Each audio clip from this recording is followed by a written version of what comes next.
Većina moje familije je pobijena, odvedena u logor, Omarska, Trnopolje. Nema tragova da su živi. Međutim, jedan stric iz Starog Majdana, on je doveden ovdje u Sasinu i ubijen. Sin od drugog strica, on je na jedan zvjerski način, i to od svoga komšije, ubijen. Vezan je na traktor lancima i vučen je po, mi kažemo čaršija, po trgu.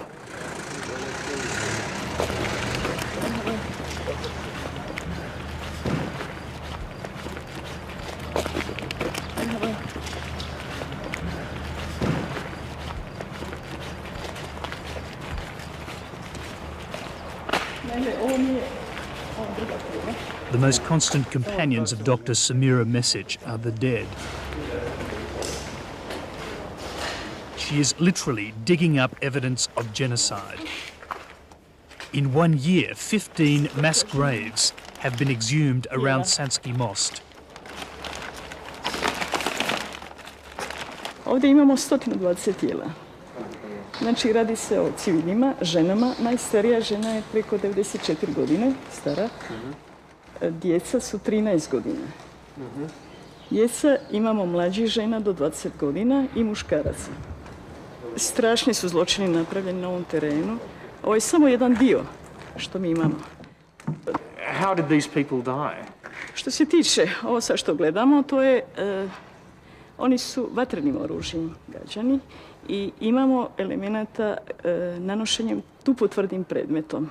Može ovako samo pokazati da se radi o muškarcu. It's Dr. Mesic's job to identify the dead and to discover how they died.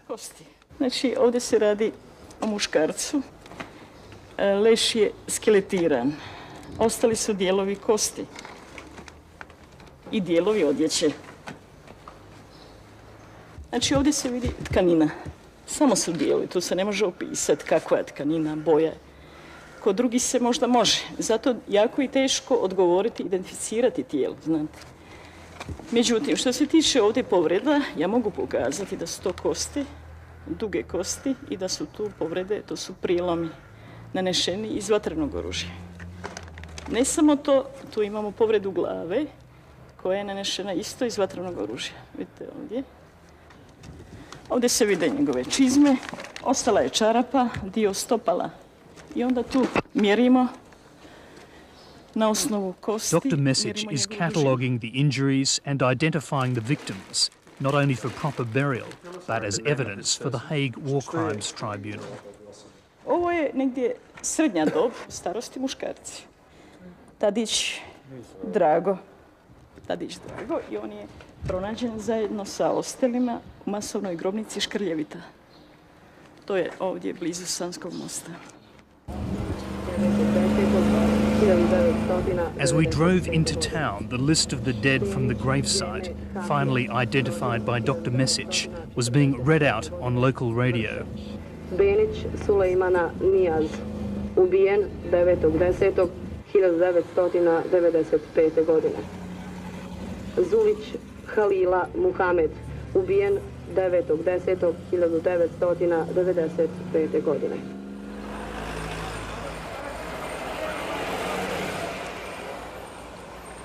In Sanski Most, these lists have been broadcast regularly since work began to find the missing. The people here consider themselves survivors. Many of them only know each other because they met in the concentration camps of Omaska, Manjača, Keraterm and Trinopoli, all in nearby towns.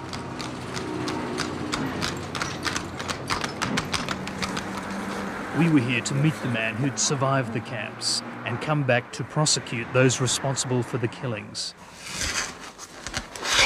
In May of 1992, Judge Adil Draganovic was arrested in his office and sent to Manjača along with 6,000 other civilian prisoners. He lived through the ordeal until the camp was shut down after international pressure. And when he finally got back to his office in 1995, he found documents the retreating Serbs had left behind. Mi smo našli njihove dokumente kriznog štaba sve ono što su znači planirali, dogovarali, to su sve i zabilježili. Našao sam znači taj rokovnik u kojem je sve lijepo zacrtano, planirano koga ubiti, napad na ovo područje, na ovo, šta sa stanovništvom učiniti, preostalim, ali decidno se kaže koga treba uhapsiti i koga treba ubiti.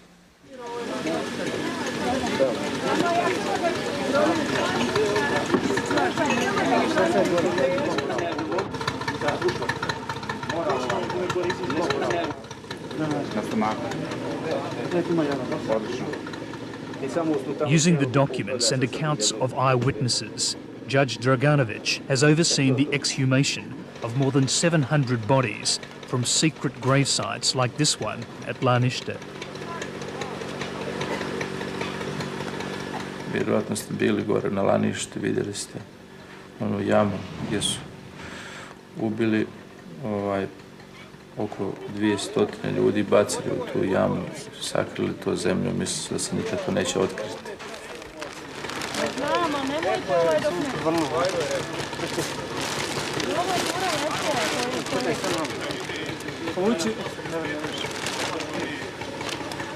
Okreni onako kako to... Investigators from The Hague assess the evidence and use it in indictments against men like the recently deceased Simo Drljača, the Prijedor police chief whom the judge grew up with. Jesam, Simo Drljača je ovdje rođen u Sanskom mostu, ovdje je živio i zajedno smo studirali u Sarajevu i izvanredno smo se poznavali. Međutim, pokazao se kao jedan okrutni zločinac, jer je kao najodgovorniji čovjek policije odgovoran za likvidacije nekoliko hiljada prijedočana Bošnjaka i Hrvata. Many of the people in Sanski Most are refugees from Prijedor, only 30 kilometres north, and the town with the highest concentration of indicted war criminals in Bosnia. Omarska concentration camp is only a few kilometers from Prijedor town, near a little village called Omarska. The people who were in charge of that camp are still in the area. The same people who directed the atrocities during the war, who were responsible for the atrocities during the war, are still in charge or influencing the political events in the area, in the region.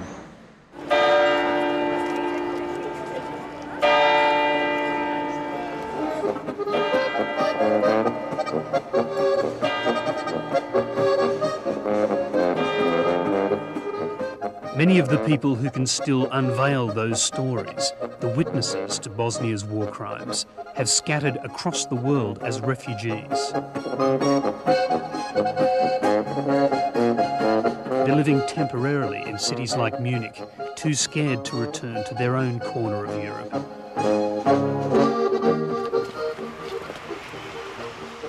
Germany has taken more than 350,000 Bosnian refugees. Kad ste vi otišli tamo iz... Mrs. Sabiha Tukanovic is a survivor of the Omarska concentration camp. She will be a witness at the Hague war crimes trials of the men from Prijedor who ran the camp. Her husband was at Omarska too, and in those days the couple were separated from their children, who were imprisoned by the Serbs in another camp. They are Muslims from the town of Kozarac, and before the war they considered themselves well off. Imali smo dvije velike kuće, još plus jednu što smo napravili za unuku malu. Ova velika kuća što je bila na 2 kata, plus dole restoran, kuhinja. Imali smo 3 kola u svom dvorištu. Da smo faktički sve svojih 30 godina braka, ja i on što smo radili, zarađivali, štedili, da smo to sve ostali. In July 1992, the Tukanovics were taken to Omarska camp to join thousands of other Muslims imprisoned there. The old iron mine is infamous for the brutality of its guards, who were under the direction of their chief, Simo Drljača. Da nemaju oni svjedoka. Međutim, izvede iz bijele kuće, izbaci. Od 7 do pola 8 navečer.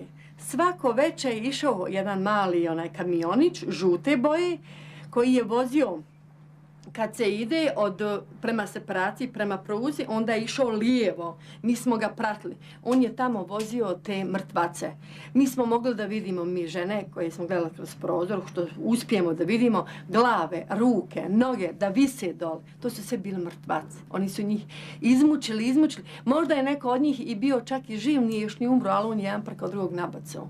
Bilo ih je suko. Da je samo pregledati sad Omarsku, pa koliko bi se našlo grobnica naših ljudi i okolicu Omarske.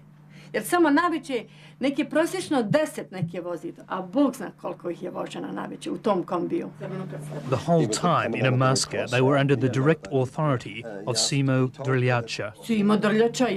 Simo Drljača ga odlično znam jer kad sam... There is no way known that they can get out until Simo Drljača signs them out.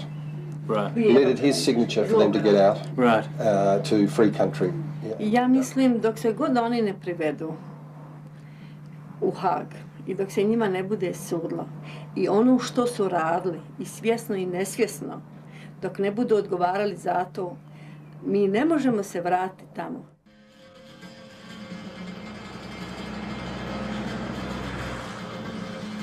We went back to Bosnia, to the source of the problem.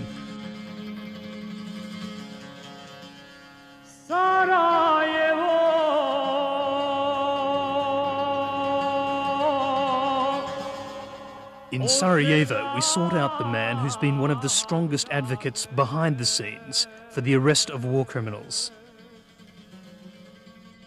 And on the eve of his departure, as the second most powerful UN official in Bosnia, we spoke to Michael Steiner. The international community must make up its mind what they want. If they really want Dayton to be implemented, this is an unavoidable issue. We assume there are contingency plans to arrest these people. This had been thought about. I don't want to go in the details. I don't think that would be wise. I'm convinced it can be done. It's a question of the political will. That political will is about to be tested again after the intense reaction to the shooting of Simo Drljača. For the main targets, the real leaders of Republika Srpska, the indicted war criminals Karadzic and Mladic, will now be much more heavily protected. In the meantime, the people of the Bosnian diaspora are returning to a fractured country where the promises of Dayton are not being fulfilled. Sulejmani Munevera. Mujkic Senija. Again, the lists of people, this time of the living, followed by the intense relief of the displaced to be back amongst their families.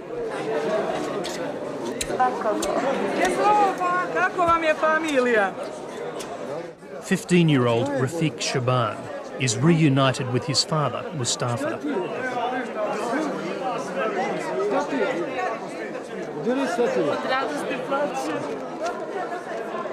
The family were cleansed from Prijedor by Drljača's police and imprisoned in the camps he ran at Omarska and Tronopoli and Karaturn. His mother never recovered from the experience. She died a refugee.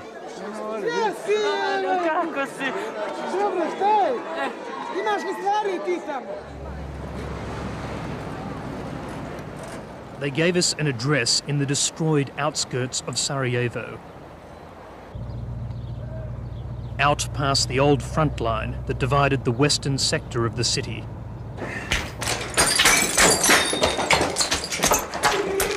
Here we found, playing in the rubble, a group of Muslim children from Srebrenica, survivors of yet another massacre. And like so many others, unable to return to their city. We found Mustafa Shaban and his son living with several other families in an undamaged house.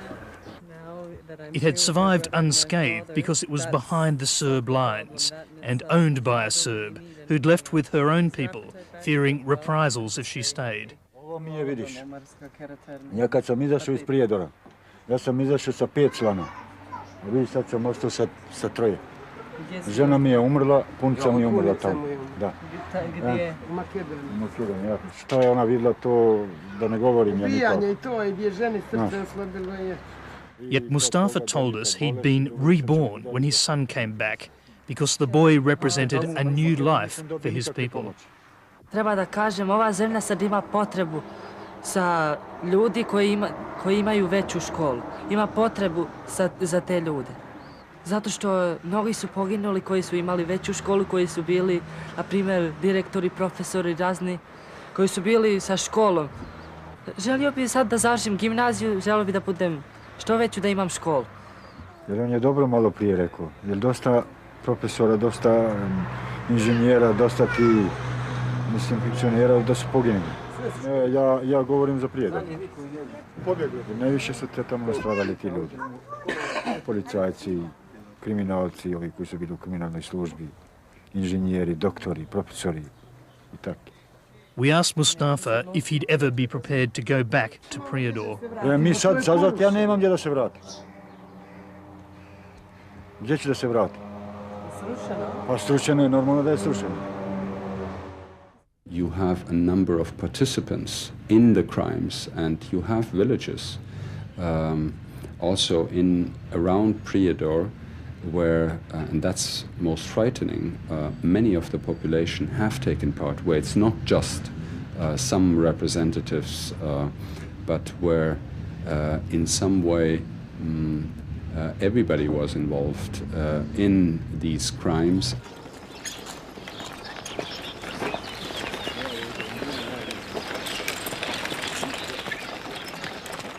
From Sanski Most, the UN runs a special bus service the short distance north to Prijedor.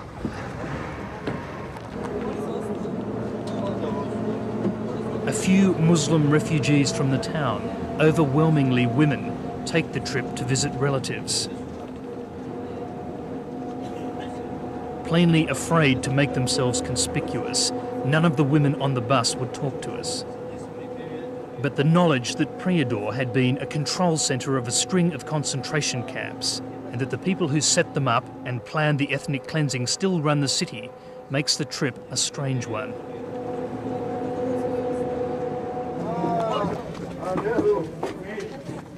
I felt sympathy for the women scurrying into town with their heads down. From the Hotel Prijedor, we began calling the city's bosses to seek interviews. Dobar dan, doktora Kovačevića, molim vas, direktora. By now, Simo Druljača held no official posts, though he reputedly headed a local mafia. Dobar dan, da li je ured doktora Kovačevića? We decided the best way to find him would be through his friend, Dr. Milan Kovačević, the hospital director who has now become the first indicted war criminal to be arrested by NATO troops. We were told he was out of town, and when we informed the police we planned to film in the nearby town of Kozarac, we suddenly drew the attention of Serbian state security. We're in a bit of strife here. What's happened? Well, we just got a grilling from the state security guy. He doesn't want us to film in Kozarac. In fact, he says we can't film in Kozarac unless we get permission from Parle, from the Minister of Information, which we can't get. Oh, he's probably rung them already. He's probably rung them.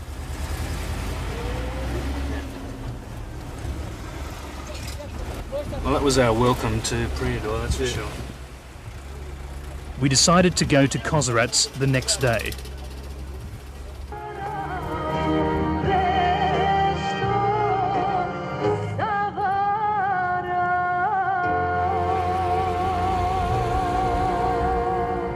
Srpski radio.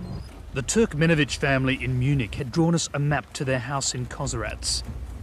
But we soon realised there wouldn't be much left to see.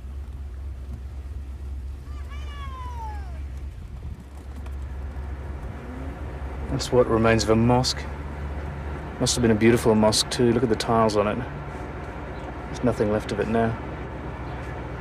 Why did they destroy everything? They've razed the place to the ground. If you destroy their houses, they have nowhere to live, then you're guaranteed more or less they won't come back because they have nothing to come back to. It's quite eerie, actually, isn't it? The classic tale was that they would start shelling, and to cause panic, they rounded them up and took most of the men to camps. They would have various collection centers not far from here where they would first move people and then decide what to do with them, because it's a big organizational task, moving thousands of people. You know, it didn't happen haphazardly.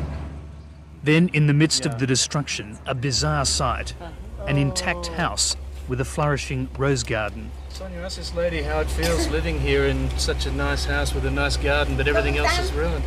Napravili ste mi zlo moji, ne tuđi. I ne mogu to preboliti nikako. Her name was Mrs. Murgic, and she told us that her husband was a Croat, so her people, the Serbs, killed him. And they killed her only son too, because his blood was mixed. So now she tends her roses, apparently drifting in and out of sanity and dreaming of her lost neighbours.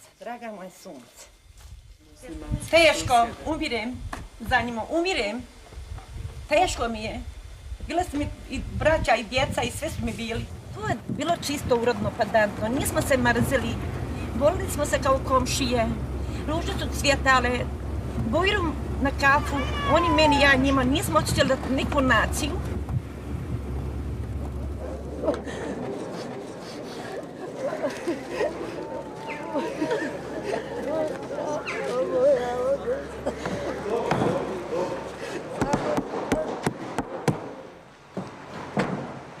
In Sanski Most, it was time to bury the dead. The people here say they still can't believe that this could have happened in Europe on the eve of the 21st century, or that the worst murderers could still be living free a short drive from here.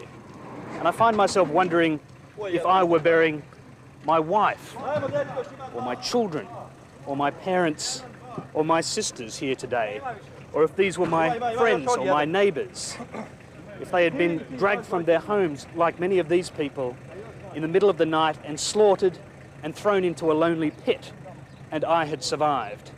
And I know deep down that there can be no peace here without justice, for without justice, the living will surely seek revenge.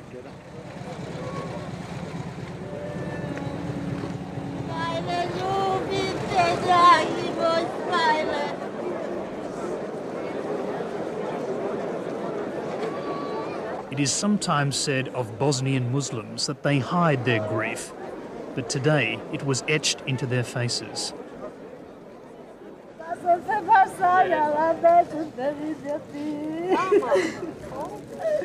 But even here, there were signs of the divisions that destroyed the old Bosnia. The black-draped coffins of the Catholic Croats were kept apart from the green-covered Muslim coffins, although they'd been together in death and were unearthed from the same pit. And I recalled what the pathologist, Dr. Mesic, had said when we asked her the religion of one of the dead. To me, this is just a man.